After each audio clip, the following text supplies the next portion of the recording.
Episode की शुरुआत में हम कैमिली और उसकी दोस्तों को एक बार में देखते हैं जो कि क्रूज शिप ट्रिप के बारे में बातें कर रही होती हैं और कैमिली कह रही होती है गेस्ट्स में से एक का बच्चा था, इसीलिए रिक्वायरमेंट ये थी कि जो कोई भी जाए उसके पास एक बच्चा होना चाहिए। और ये भी फैक्ट है कि वे सेम ही जगह से हैं। और उसकी दोस्त उससे कहने लगती है मैं जेलस हो रही हूँ और वो शायद अभी एक शानदार डिनर कर रही होगी। और फिर हम इन सभी को देखते हैं जो कि डिनर कर रहे होते हैं और फार्सल अंदर से बहुत नर्वस होता है पर वो टफ दिखने की एक्टिंग कर रहा होता है और वहीं और भी नर्वस होती है। तो डायरेक्टर उसकी चेयर में पैर मारते हैं और कहने लगते हैं शांत हो जाओ, इतनी भीड़ भाड़ वाली जगह पर दुश्मन हमला करने की कोशिश नहीं करेगा और थर्ड क्लास पैसेंजर जैसी कि तुम्हारी फैमिली इस रेस्टोरेंट में एंटर नहीं कर सकते, इसीलिए काम पर ध्यान दो। तो योर हाँ कहती है और फिर वो सभी खाना खा लेते हैं और फार्सल वहाँ से जाने लगता है और डायरेक्टर योर से कहने लगते हैं कमरे में वापस आते समय तुम्हारा पीछा करने वाले किसी व्यक्ति से सावधान रहना। तो योर हाँ कहती है और फिर वो दोनों अपने कमरे में आ जाते हैं और योर कहने लगती है मुझे लगता है ये दिन बिना किसी घटना के खत्म हो गया। हालांकि हम अपना गार्ड डाउन नहीं होने दे सकते और इस बात की कोई गारंटी नहीं है कि दुश्मन शिप पर नहीं है और दूसरे शिप से मिलने से पहले हमारे पास 30 घंटे हैं और यदि मैं दुश्मन होती तो तुम्हारे आगे बढ़ने से ठीक पहले मैं हमला कर देती। पर मैं ऐसे शिप पर हंगामा नहीं करना चाहूंगी जहां मेरे पास भागने का कोई रास्ता ना हो, भले ही इंटेल लीक ना हुआ हो। और इस बात की हमेशा संभावना रहती है कि दुश्मन किसी भी तरह हमला कर सकता है। तो ओल्का उससे कहने लगती है तुम ठीक कह रही हो और शायद मैं बस आराम करना चाहती हूँ और विश्वास करना चाहती हूँ कि कोई दुश्मन नहीं है, लेकिन अब ये सिर्फ मेरी समस्या नहीं है तो मुझे ग्रिप बनाने की जरूरत है। तो यूरोस से कहने लगती है एक बार जब हम अपनी डेस्टिनेशन पर पहुंच जाएं और कंफर्म कर लें कि तुम सुरक्षित हो तो प्लीज जितना संभव हो सके उसके साथ बाहर खेलना। तो ये सुनकर ओल्का उससे कहने लगती है तुम वास्तव में अंडरवर्ल्ड की किसी व्यक्ति की तरह नहीं लगती और भले ही हम सुरक्षित बच सके तुम सभी लोग इसके बाद क्या करने वाले हो। तो यूरोस से कहने लगती है अगर हमें दुश्मन से कोई खतरा महसूस नहीं होगा तो हम सब खड़े रहेंगे और जब तुम शिप छोड़ोगी तो डायरेक्टर भी चीजों को स्मूथ कर देंगे। तो ओल्का उससे कहने लगती है तुम अपनी फैमिली से मिलने नहीं जा रही हो। तो यूरोस से कहने लगती है नहीं, मेरा मतलब है कि मैं काम कर रही हूँ और मैंने उनसे कहा है कि जब मेरे पास खाली समय होगा तो मैं उनसे कांटेक्ट करूंगी। लेकिन तो ये सुनकर ओल्का उससे कहने लगती है मुझे उम्मीद है कि तुम और तुम्हारी फैमिली भी बिना किसी रुकावट के एंजॉय कर सकेगी। और फिर हम आन्या को देखते हैं जो कि जल्दी जल्दी खाना खा रही होती है। तो लॉर्ड उससे कहने लगता है सिर्फ इसीलिए कि ये बूफे हैं बहुत ज्यादा मत खाओ। पर आन्या उससे कहने लगती है मैं बहुत खेली और अब मैं भूखी मर रही हूँ। और वो खाली चेयर को देख के कहने लगती है काफी समय हो गया है जब से हमने मम्मा के बिना खाना खाया है। तो लॉर्ड उससे कहने लगता है हाँ ये थोड़ा अकेला है। तो ये सुनकर आन्या उससे कहने लगती है पापा बहुत अकेले हैं। पर लॉर्ड उससे कहने लगता है मैं नहीं और मैंने केवल इसीलिए कुछ कहा क्योंकि तुमने ऐसा किया, तो बस खाओ ताकि हम कमरे में वापस जा सके। और फिर हम फार्सेल को देखते हैं जो कि बातें करते हुए आगे जा रहा होता है और एक बंदा उनका पीछा कर रहा होता है और ये चीज डायरेक्टर नोटिस कर लेते हैं और वो रुक के कहने लगते हैं सॉरी मैं कुछ भूल गया। और ये कह के वो वहां से चले जाते हैं और फार्सेल उन दोनों आदमियों के साथ बातें करते हुए आगे बढ़ने लगता है। तो वो बंदा उसका पीछा करने लगता है और पीछा करते करते वो थोड़ा आगे आ जाता है और छुपके उन्हें देखने लगता है। लेकिन तभी उसके पीछे डायरेक्टर आ जाते हैं और उन्हें देखकर वो बंदा उन पर चाकू से अटैक करता है, लेकिन डायरेक्टर बहुत स्पीड से उसे डॉज कर लेते हैं और उसका हाथ पकड़ के तोड़ देते हैं। तो वो बंदा चिल्लाता है पर तभी डायरेक्टर उसका मुंह बंद कर लेते हैं और उसे दीवार से चिपका के कहने लगते हैं मेरे सवाल का जवाब हाँ या ना में दो। और ये कह कि वो उसका दूसरा हाथ भी तोड़ देते हैं और कहने लगते हैं तुम्हें जवाब देने के लिए केवल 2 सेकंड मिलेंगे वरना आगे मैं तुम्हारा पैर तोड़ दूंगा। और ये कह कि वो उससे पूछते हैं क्या तुम हैपून के असासियंस में से एक हो और क्या तुम्हारे अलावा कोई और असासियन है। पर वो बंदा कोई जवाब नहीं देता तो डायरेक्टर उसका पैर भी तोड़ देते और उसे जमीन पर गिरा देते हैं और वो कहने लगते हैं मुझे बताओ कि तुम्हारे कितने दोस्त हैं और उनकी लोकेशंस क्या हैं। तो बंदा उनसे कहने लगता है हम सब अपने आप काम कर रहे हैं और वहाँ कोई आदमी हमें इंटेल बेच रहा है और मैं तुम लोगों का पीछा करने के लिए इसी का यूज कर रहा था। और रूम 8053 में सेटिग्रे ऐसा लगता है कि मेरे पास सही व्यक्ति था। और ये कह के वो हंसने लगता है तो डायरेक्टर उसे मार देते हैं और ले जाके समुद्र में फेंक देते हैं। और फिर वो फार्सेल के पास आकर तेजी से उसे वहाँ से ले जाने लगते हैं और कहने लगते हैं सब पर कई दुश्मन छप गए हैं और वे तुम्हारे एलाइसिस और रूम को जानते हैं पर हमारा ऑर्गेनाइजेशन बेहद सीक्रेटली इस प्लान को अंजाम दे रहा था। तो ऐसी कोई संभावना नहीं है कि हमारी इंटेल लीक हो सकती है और क्या तुमने किसी बाहरी व्यक्ति से कांटेक्ट किया। तो फार्सेल कहने लगता है नहीं, पर 3 दिन पहले मैंने अपने पेरेंट्स के घर वापस आने के लिए एक फोन किया था पर मैंने ऐसा कुछ नहीं कहा जिससे हमारा प्लान खतरे में पड़ जाए। तो डायरेक्टर उससे कहने लगते हैं वे हमला करने के लिए कल तक इंतजार नहीं करने वाले हैं। और फिर हम देखते हैं ओल्का योर से कह रही होती है हम शायद आज फिर बाहर नहीं जाएंगे तो हम अपने कपड़े क्यों नहीं बदल देते। और तभी कोई उनका डोर नॉक करता है तो योर उस डोर के होल में से बाहर देखती है तो बाहर एक वेटर खाना वगैरह लेके आया होता है और उसे देखकर योर कहने लगती है ये सिर्फ रूम सर्विस है। पर ओल्का उसे बताती है मैंने कोई ऑर्डर नहीं दिया। और तभी वो वेटर गेट के उस पार से उन पर गोलियां चलाने लगता है तो योर बहुत तेजी से उन गोलियों से ओल्का को बचा लेती है और वो वेटर गन लोड करके गेट को खोलने ही वाला होता है। लेकिन तभी 2 एरोज उसके दोनों हाथों में आके लगते हैं जो कि डायरेक्टर ने मारे होते हैं और डायरेक्टर को देख के वो वेटर उन पर गन पॉइंट कर लेता है, लेकिन तभी एक कुनाई गेट को फाड़ते हुए आती है और उस वेटर के सिर में घुस जाती है, जो कि योर ने मारी होती है। और वो कहने लगती है गोली मत चलाओ, यहाँ एक बच्चा है। और डायरेक्टर उस वेटर की बॉडी को ओल्का के कमरे में ले आते हैं और योरन से कहने लगती है इस शिप पर बहुत सारे दुश्मन है। तो डायरेक्टर उससे कहने लगते हैं कुछ इंटेल भी लीक हो गई है, तो हम इस कमरे को छोड़ रहे हैं और सेकंड क्लास में कई कमरे खाली हैं, तो तुम्हें इन तीनों को लेकर तुरंत वहां जाना होगा।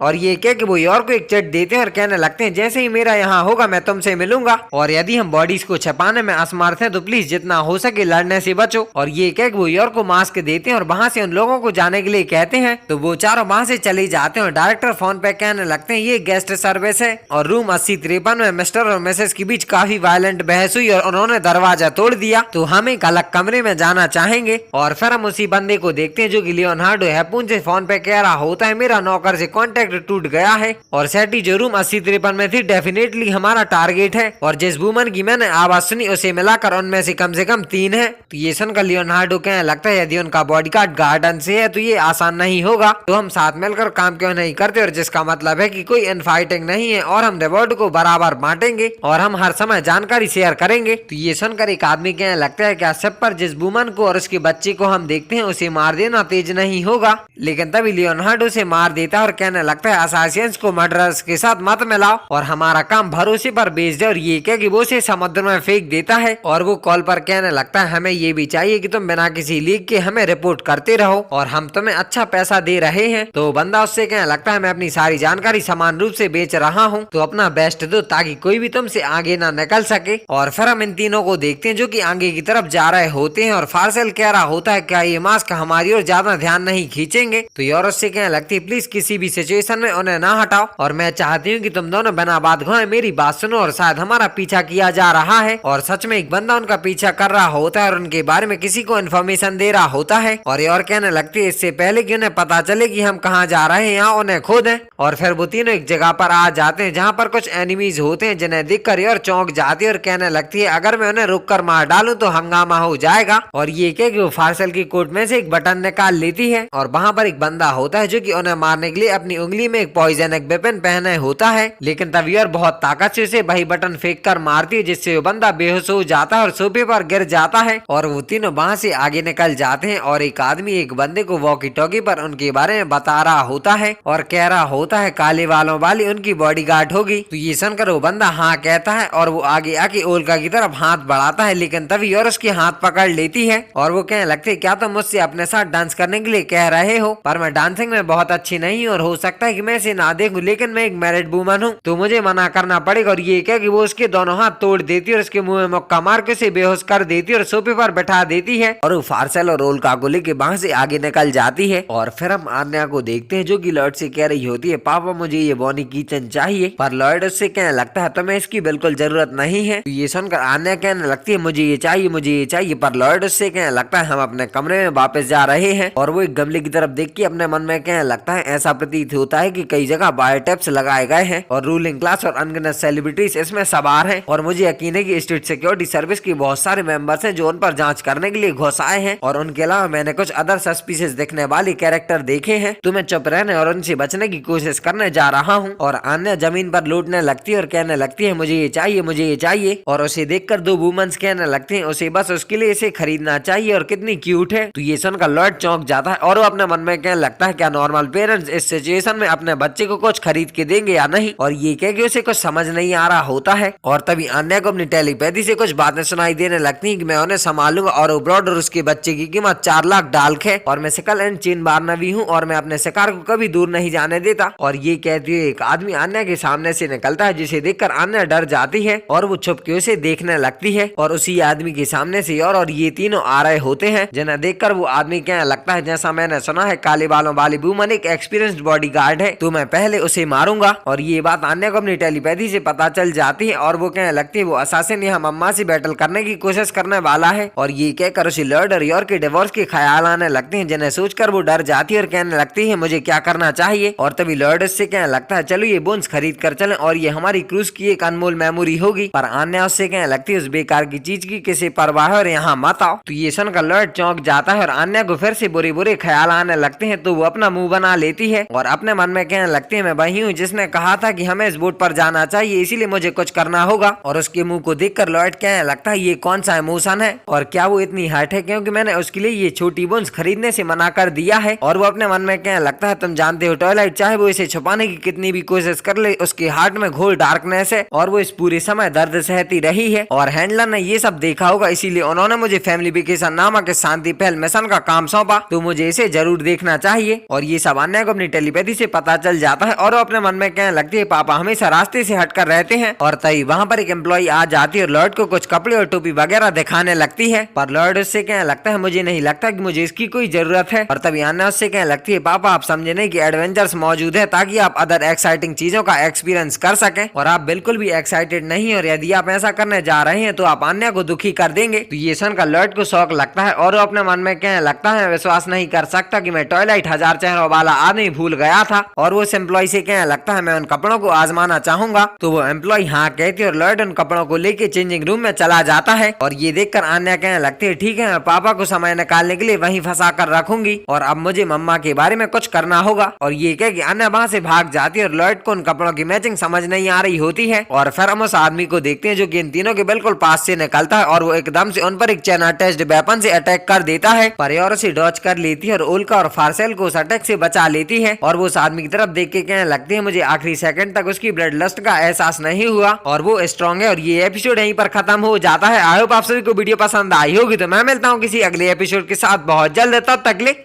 Bye bye.